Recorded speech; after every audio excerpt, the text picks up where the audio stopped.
Bienvenue sur le bar des joueurs, Diane Ouellette, responsable des communications de la Ligue de hockey d'excellence du Québec. Alors aujourd'hui, on est avec Pierre Cholette, le directeur de la centrale de recrutement de la Ligue de hockey junior majeur du Québec. Il va nous parler d'une activité qui est très importante pour les joueurs, entre autres, de la Ligue de hockey d'excellence du Québec. Bonjour Pierre. Bon matin, Diane. Hey, bienvenue. Alors Pierre, parle-nous donc de cette activité-là qui revient, il semble revenir à chaque année pour les joueurs, entre autres, de la Ligue de hockey d'excellence du Québec. On a mis sur pied il y a quelques années trois phases de la Coupe LHJMQ. Celle qui nous concerne, c'est la deuxième phase, soit un événement qui va contenir 80 joueurs âgés de 15 ans, donc nés 2008, en provenance du réseau de LHEQ et d'autres réseaux. Ces jeunes-là vont avoir la chance d'évoluer dans une division parallèlement au Challenge Midget 3, l'M18-3 à Châteauguay.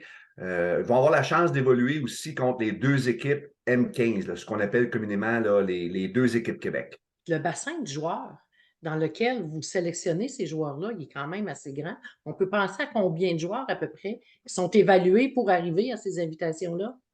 Bien, si on fait calcul rapide, là, on parle autour de formation au niveau M17-3 de 15, 16, des fois 17 joueurs. Donc, on prend ce nombre-là fois 20. On considère les 2008 seulement. Et on regarde aussi au niveau des réseaux, des différents réseaux scolaires, où encore là, on va limiter nos sélections aux joueurs nés en 2008. Fait qu'on, probablement qu'on doit parler aux alentours de, vite comme ça, là, je dirais probablement autour de 400 ou 450. C'est beaucoup de joueurs. Et comment ça se fait la sélection? Parce qu'on sait très bien qu'il y a des surprises quand on fait des sélections comme celle-là. Effectivement, je sais que on va tenter de démystifier parce que suite aux différentes sélections, c'est évident que je reçois soit des textos, des appels ou des messages. Mais en gros, la façon qu'on fonctionne, dès le jour 1, dès le début de la saison, moi, mon équipe de recruteurs du Québec sont assignés à aller voir des matchs dans ces calibres-là. Oui, on a le N18-3 à couvrir, mais aussi au niveau du N17-3 et les réseaux scolaires. Fait que moi, mes recruteurs vont voir chacune des équipes au minimum 2 fois. Ils vont me faire des rapports et c'est le principe de l'entonnoir. On fait une première identification, puis là, le joueur est identifié, va être vu par un deuxième, des fois même un troisième recruteur qui va appuyer les dires du premier et ainsi de suite. Donc, on part d'un principe c'est comme une pyramide si on veut. Fait qu'on avance de cette façon-là. Puis, la cerise sur le Sunday pour nous, ben, c'est le tournoi M17-3A qui avait lieu cette année au début du mois de novembre à Saint-Augustin. Alors, ça va être vraiment là, comme notre phase finale. Le recrutement, comme je me plais souvent à dire, c'est un marathon. C'est pas un sprint. On n'arrivera pas, nous, sur une performance à un jour en particulier, soit durant la saison ou durant un tournoi, pour sélectionner le joueur. On a des joueurs qui avaient un bon début de saison, qui ont eu un tournoi, disons, moyen, et on les a quand même sélectionnés. Parce qu'une mauvaise journée au bureau, ça arrive à tout le monde. Je sais qu'il y a des gens qui vont dire, ben, lui aurait dû être invité, lui aurait dû être sélectionné, puis je comprends ça et je respecte ça. Puis les entraîneurs avec la chance, à qui j'ai eu la chance de parler, je leur ai expliqué. Je dis, vous savez, c'est facile de penser que notre ou nos joueurs méritaient d'être là, mais il faut aussi les comparer avec les autres. Puis ça, malheureusement, c'est un exercice que peu de gens font. Moi, j'ai beau penser que ma mère fait la meilleure tarte au bleuet, mais si j'en mange pas d'autres, je ne peux pas affirmer ça. Oui, nos recruteurs, ils travaillent très fort pour identifier. On est encore très tôt dans la saison. Je répète, on est très tôt dans la saison. On a pris une photo à un moment précis de la saison. Puis cette photo-là va changer. Elle va changer au prochain tournoi Espoir à Saint-Jérôme. Elle va changer dans les séries d'ici la fin de la saison. Et on consulte évidemment les entraîneurs. Ce qu'on fait, c'est que avant le tournoi M17-3A, mes recruteurs contactent chacun des 20 entraîneurs et vont leur poser la question. Bon, est-ce que tu vas avoir des joueurs absents pour toutes sortes de raisons, blessures, Mhm. suspensions, peu importe? Puis, selon toi, et là, les deux questions très importantes à bien saisir, selon toi, quels sont les joueurs qui ont une réelle chance d'évoluer au niveau M18-3 la saison prochaine et par la suite d'évoluer peut-être un jour au niveau de la Ligue d'hockey junior majeure du Québec? Alors, ces deux questions-là, quand elles sont posées, l'entraîneur prend un grand respire parce qu'à ce moment-là, il réalise que son meilleur joueur à lui ou son meilleur compteur à lui, pour toutes sortes de raisons, c'est peut-être pas lui qui risque de jouer N18-3 l'année d'après. Alors là, ça l'oblige à projeter, ce que nous, on fait C'est beaucoup. votre métier à vous de projeter. Ça, vous En faites ça plein ça. à longueur de saison, là. On peut Absolument. dire comme ça. Puis, OK. absolument. Puis moi, je demande à mes recruteurs de consulter les entraîneurs parce qu'eux ont la chance de vivre avec eux, oui, durant la partie, mais aussi durant les entraînements et aussi en dehors de la glace et ainsi de suite. Donc, Connaître l'individu aussi, oui, la personnalité, là. absolument. Fait que leur input à eux est très important. Puis nous, on ne détient pas la vérité, là. C'est une opinion. Fait que si l'entraîneur nous identifie un joueur que nous, on n'avait pas identifié, ben moi, ça oblige mon monde à porter une attention particulière. Lui va dire, OK. ah, lui nous parle de lui, puis on ne l'avait pas. Donc, ça va l'obliger à porter une attention. Puis en bout de ligne, on peut ou ne pas être d'accord. Mais oui, on tient compte aussi des évaluations des Alors, c'est entraîneurs. intéressant, Pierre, parce que dans le fond, vous travaillez vraiment en équipe, là. Oui, Vous n'ignorez pas quand un entraîneur vous arrive avec un nouveau nom, au non, contraire, vous le non, prenez puis vous allez sonder exactement, bon, comment ça fait que je ne l'ai pas vu celui-là? Et si je absolument. comprends, tu parles de 3, 4 étapes. Alors là, Oui, c'était la première étape, c'était le tournoi M17-3A qui a eu lieu oui, à Saint-Augustin. On est à la deuxième étape qui s'en vient à Châteauguay. Les séries éliminatoires le seront aussi et d'autres compétitions qui pourront s'ajouter par la suite. Tu parles du 2008, alors on parle aussi du M15-3A. Il y a un tournoi là, de M15, M15-3A Élite qui arrive à Drummond. Je oui. présume aussi que vous allez être présent à ce tournoi-là? Ben, nous, c'est certain que moi, j'envoie quelqu'un sur place pour avoir une première évaluation. Mais encore là, il faut faire attention parce que ces jeunes-là sont en pleine croissance. Ça peut terriblement changer en l'espace de quelques mois, peut-être même quelques années. Moi, je regarde là, quelque chose qui est très contesté, je dirais avec raison, quand on fait le fameux cahier des meilleurs Pee-wee, là, on les Ouais, appelle comme ça. ouais, Quand on fait cette identification-là, moi, je dis tout le temps, faites attention parce que ça peut tellement changer ouais. dans un court laps de temps. Puis avec un certain recul, moi, je me plais à les conserver quand même. Puis je retourne en arrière, puis là, je me rends compte que des jeunes, pour toutes sortes de raisons, ils ont peut-être décidé d'arrêter de jouer au hockey, ils ont cessé de croître physiquement parlant. Ça leur tente peut-être un petit peu moins d'évoluer à un très, très haut niveau, préfèrent jouer avec leur chum. Fait que, Donc, ce qui fait que cette liste-là est appelée à changer, puis absolument, elle n'est pas absolument. permanente, au contraire. Absolument. Puis OK. l'autre chose aussi, puis on le remarque cette année, là, on a beaucoup de joueurs qui évoluent à leur année de 15 ans au niveau M18 3A, des joueurs d'impact au niveau inférieur, alors qu'ils évoluaient dans le M15 3A élite. Euh, ils n'ont pas l'impact qu'ils espéraient avoir. La marche est encore très haute. Puis on le voit cette année. Sans nommer de nom, on a des joueurs qui étaient tout simplement dominants. Puis là, cette année, c'est une adaptation, une année plus difficile, mais c'est normal. Puis ça, c'est de l'adversité. Puis pour réussir à faire un bon joueur de hockey, ça en prend de l'adversité. Fait que pour nous, ce qui est intéressant, c'est de voir comment le jeune, il va vivre avec tout ça. Là, on a une pression supplémentaire. On a des recruteurs dans les estrades qui sont là à chacune des parties. La pression, malheureusement, venant aussi des parents. La pression venant aussi à l'occasion des agents. Fait que là, le jeune, il doit s'acclimater à tout ça.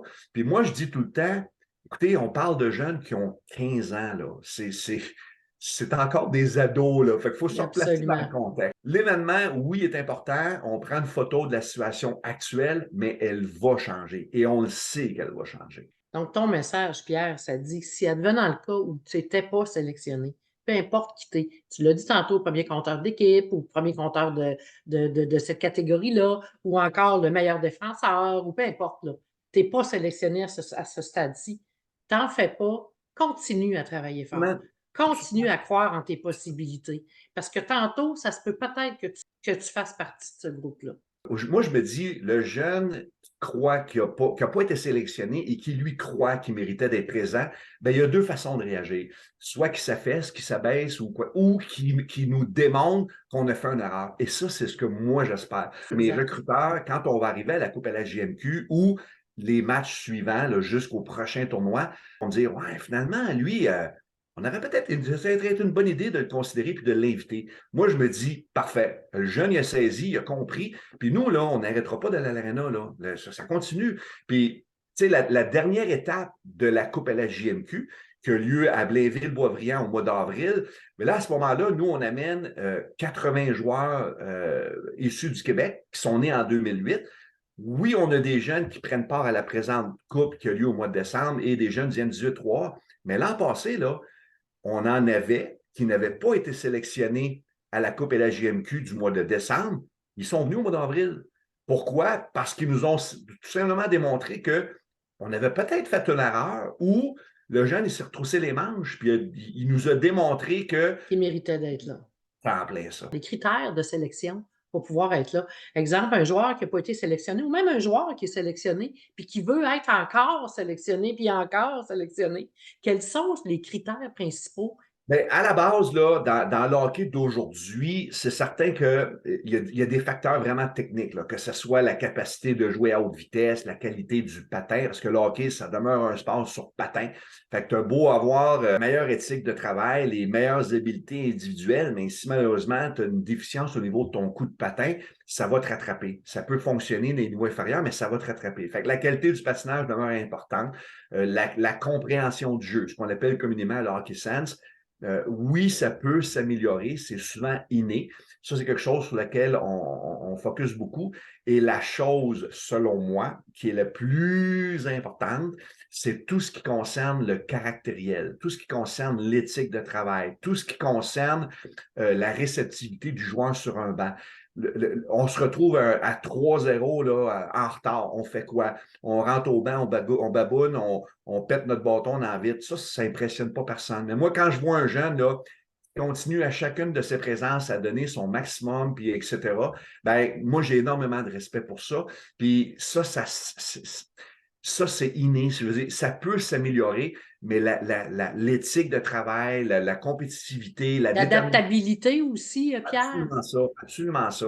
Parce que ces jeunes-là, dans le principe de l'entonnoir, ont tous été les meilleurs joueurs dans leur niveau inférieur, dans leur village, que moi j'appelle. Mais là, ils se retrouvent que plus ils avancent, plus ils se rendent compte que, ouais, je vais peut-être être obligé de m'adapter un peu puis changer mon style de jeu. Puis ça, c'est quelque chose que les jeunes ont un petit peu de difficulté à comprendre. Au niveau de l'adaptabilité, c'est quelque chose qui, pour eux, j'ai toujours joué sur le power play, puis là, je ne joue plus sur le power play. Pourtant, Ouais. je suis plein de joueurs. Pourquoi que c'est comme ça? Fait qu'il faut aussi être en mesure de s'auto-évaluer. Des dominateurs communs pour les jeunes qui réussissent à devenir un joueur de hockey professionnel, c'est toujours le même. Je pense à Yannick Gourde, je pense à Philippe Danault, je pense à Harvey Pinard. C'est toute la détermination, c'est tout le caractère, l'éthique de travail. Ce sont de bons exemples, Yannick effectivement. Gourde, dans une pratique, là, quand il a pris son tir au filet, là, il ne s'en va pas mourir dans le coin. Il break dans la face du goaler, puis il s'en va. Fait que ce qu'il fait en pratique, il l'applique dans les matchs. C'est un cliché, je le sais, mais c'est ça. C'est vraiment ça. Donc, elle donne rendez-vous en décembre prochain à Châteauguay. Peux-tu nous rappeler les dates, s'il te plaît, Pierre? L'événement en tant que tel, le challenge, lui, a lieu du 13 au 17. Ça se passe tout dans le même arena, là, le centre Léo Crépin qui est situé à Châteauguay. Au niveau des 4 équipes de la Coupe LHJMQ, qu'on a nommées Marchesso, Gourde, Joseph et Montembeault. Pourquoi? Parce que ces jeunes-là, à l'âge de 15 ans, ont évolué au niveau Midget Espoir. Donc, ils n'évoluaient pas au Midget 3A, au M18 3A. Ils avaient été retranchés, puis ils ont réussi quand même à se frayer un chemin. Donc, la division Coupe à la GMQ, nos 4 équipes, les 2 équipes de Équipe Québec pour les M15 vont être dans une division parallèlement là, au Challenge M18-3. Excellent. Donc, on souhaite bonne chance à tout le monde. Absolument. Je te remercie, Pierre, d'avoir pu répondre à nos questions. On va souhaiter que ça puisse aussi répondre à certaines interrogations à nos gens, aux parents ou aux joueurs. Je pense que tu peux donner le mot de la fin. Laisse-toi donc aux jeunes qui vivent ces sélections ou ces non-sélections-là. Les jeunes qui ont eu la chance d'être sélectionnés, vous allez vivre une expérience incroyable. À partir du moment où vous arrivez à l'aréna, ben, nous, on vous prend en charge. Vous êtes traités comme des professionnels. Vous allez vivre durant ces quelques jours la vie d'un joueur qui évolue au sein de la Ligue junior majeure du Québec, que ce soit par des conférences, que ce soit par des ateliers, par des périodes d'études, du vidéo qui est faite avec des entraîneurs et ainsi de suite. Donc, les jeunes qui ont été sélectionnés, vous allez conserver des souvenirs impérissables. Pour les jeunes qui, malheureusement, n'ont pas été sélectionnés, ben dites-vous que c'est pour cette fois-là.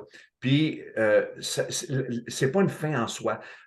Faut que vous continuez à travailler. Vous allez continuer à avoir la présence d'individus comme moi qui portent fièrement un manteau de la Ligue junior majeure du Québec parce qu'on continue à aller vous voir évoluer dans les différents arénas. Puis, il y a un deuxième tournoi qui va avoir lieu à Saint-Jérôme là, au début du mois de février. Puis encore là, on va être présent, puis on va se réajuster. Le hockey, c'est un sport à développement tardif, on le répète. Donc, entre aujourd'hui et le mois de février et surtout la séance de sélection au mois de juin, il reste énormément de temps. Énormément de temps. Et à l'intérieur de ça, Pierre, ils peuvent aussi avoir du plaisir à être bons. C'est important. C'est probablement une des choses qui est des plus importantes. Réussir à... C'est comme un travail de tous les jours. Si tu rentres travailler, tu n'aimes pas ce que tu fais, tu vas être malheureux. Mais si tu aimes ce que tu fais, tu vas toujours donner le maximum de toi-même, puis tu vas être positif, réceptif et à l'écoute de, tu peux juste t'améliorer à ce moment. Merci, Pierre. Plaisir, Diane.